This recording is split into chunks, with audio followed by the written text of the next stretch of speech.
สบายดีท้าวสาวเน็ตทุกคนเนาะมื้อนี้บ่าวหรือคนบ่รอเนาะสิพามาเบิ่งเนาะเทิกหน้าเนาะมื้อนี้เป็นมือเทิกหน้าของบ่าวหรือคนบ่รอเองเนาะ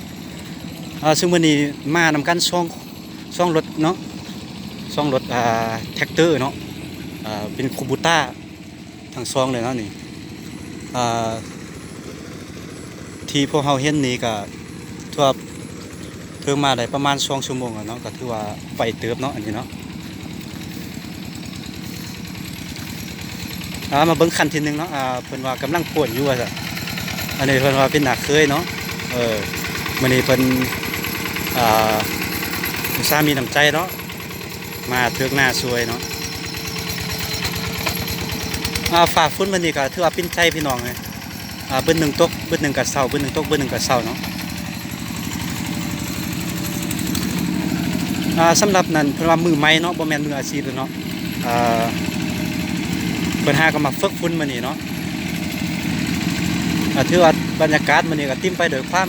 คึกคืนเนาะรอท่าแต่ฝนตกเนาะพี่น้องนี่อย่างหลายบ่อนหลายที่เนาะที่ยังบ่ได้เฮ็ดยังขาดแคลนน้ำเนาะอันนี้เป็นมือใหม่ฮัดเนาะส่วนคลิปหน้าแล้วสิเป็นจะได้